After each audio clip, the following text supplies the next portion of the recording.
bonjour ou bonsoir selon. Aujourd'hui, c'est à mon tour de vous introduire dans ce rendez-vous quotidien. Et on a choisi de suivre Maëva et Carlos sur leur route de Saint-Jacques-de-Compostelle. Juste avant, aujourd'hui c'est Saint-Joseph.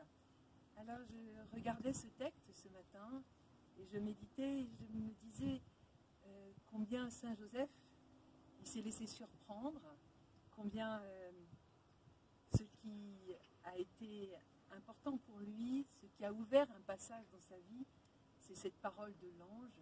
Ne crains pas de prendre chez toi Marie, ne craignons pas de prendre chez nous Marie et Jésus et l'enfant. Et puis Joseph, un homme juste, qui a fait ce que l'ange lui a dit. Et c'est un homme aussi qui apparaît comme un homme de foi. C'est pas un rêveur, c'est un homme concret dans sa vie d'homme, concret aussi dans sa manière d'écouter Dieu, de prendre Marie, de se laisser jour par jour accompagner, guider par la manière dont l'Esprit le conduisait. Et c'était une invitation pour nous aussi être des hommes et des femmes connectés avec notre intériorité, ce que Dieu nous dit dans le secret, dans le silence de notre cœur. Alors, bonne route sur Saint-Jacques-de-Compostelle, sur votre présent. À bientôt. Bonjour, alors nous sommes la famille Loyakono-Tolence. Nous sommes 6 avec Carlos, Maëva, Alba, Rebecca, ça veut dire Santiago. et Paco. Voilà. Alors aujourd'hui, on voulait un petit peu faire le parallèle entre ce que nous sommes en train de vivre en ce moment dans cette période de confinement et le pèlerinage que nous avons fait sur les routes de Saint-Jacques-de-Compostelle au mois de mai de l'année dernière. Voilà.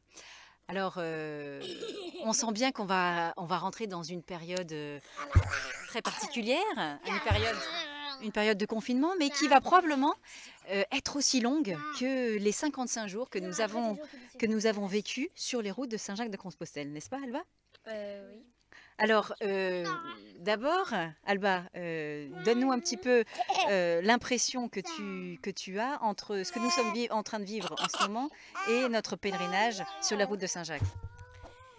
Eh bien, il y a plusieurs choses en commun. Déjà, nous sommes en famille. Dans notre pèlerinage, nous étions en famille.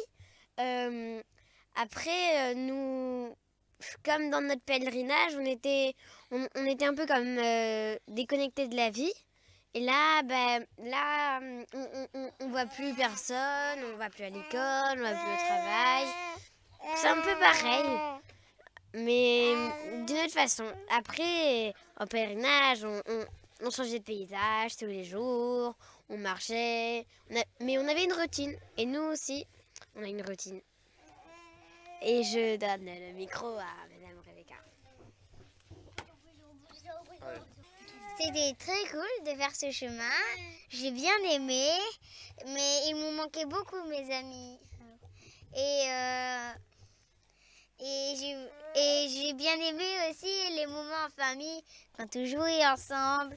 Et je n'ai pas trop aimé quand on faisait les travaux de l'école. Non. Alors, Santi.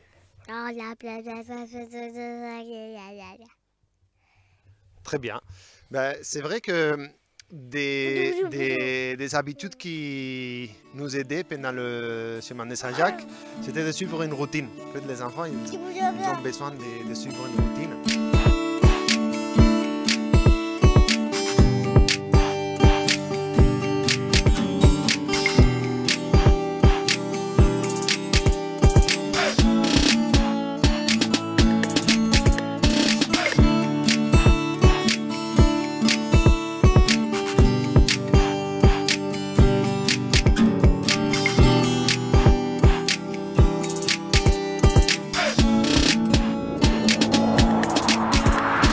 On a décidé de faire cette vidéo Maëva et moi parce que c'était pas possible avec les 4 enfants qui couraient de partout. Donc on voulait vous raconter comment survivre pendant 2 mois en train de faire une routine tous les jours la même. Parce que quand tu fais le chemin de Saint-Jacques, en fait, tu suis tous les jours une même routine. Et aujourd'hui, je pense qu'on va être dans ce confinement et en train de faire une routine en famille, tous ensemble. Donc comment survivre? Eh ben, c'est une bonne question. Quelques idées de ce qu'on a pu instaurer sur les routes pendant notre pèlerinage l'année dernière.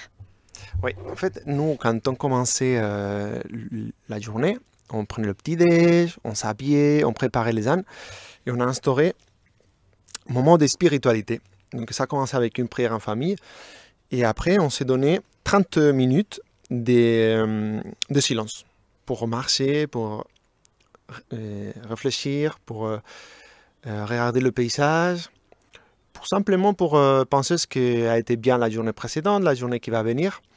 Et ça nous donnait du calme dans l'intérieur, qu'on avait plein d'énergie extérieure parce qu'on avait bien dormi et on avait besoin de l'énergie dans la tête.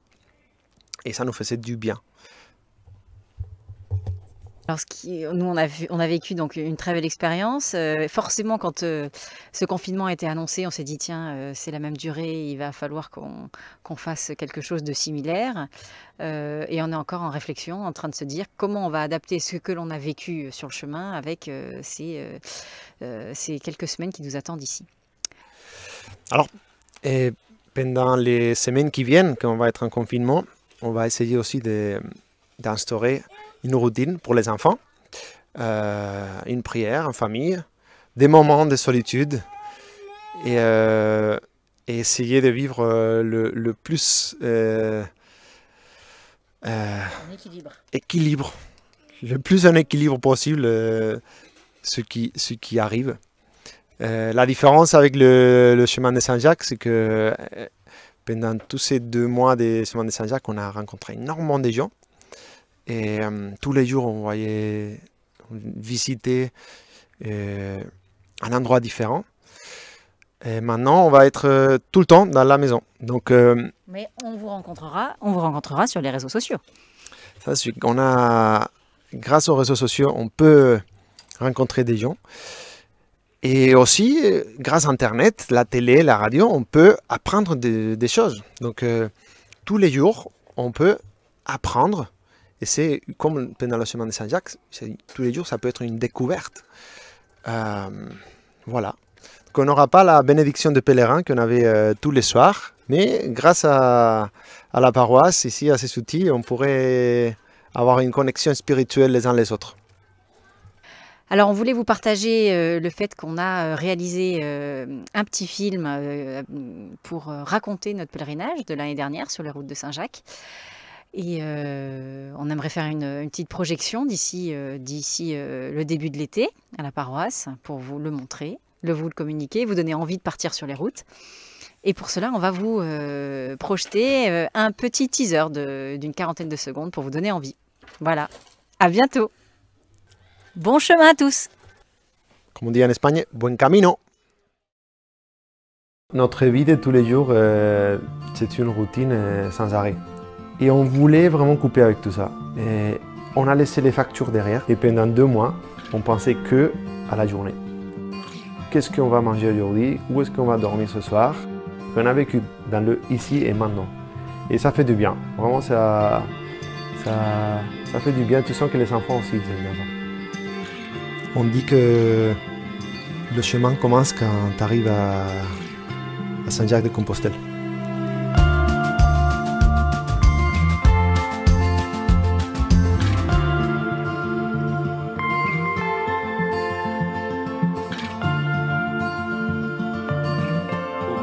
Quand on m'a dit « Allons à la maison du Seigneur » et maintenant s'arrêtent nos pas dans tes portes, Jérusalem. Jérusalem, bâtie comme une ville où tout ensemble fait corps. C'est là que montent les tribus du Seigneur. Pour célébrer selon la règle en Israël le nom du Seigneur, en ce lieu où siège la justice et la maison de David. Appelez de beaux jours sur Jérusalem, paix à tes tentes. Adviennent de beaux jours dans tes murs, paix à tes châteaux. Pour l'amour de mes frères, de mes amis, laisse-moi dire paix sur toi. Pour l'amour de la maison du Seigneur, je prie pour ton bonheur. Gloire au Père et au Fils et au Saint-Esprit, pour les siècles des siècles. Amen. Notre Père, Dieu Tout-Puissant, à l'aube des temps nouveaux, tu as confié à Saint Joseph la garde des mystères du salut. Accorde maintenant à ton Église, toujours soutenue par sa prière, de veiller sur leur achèvement.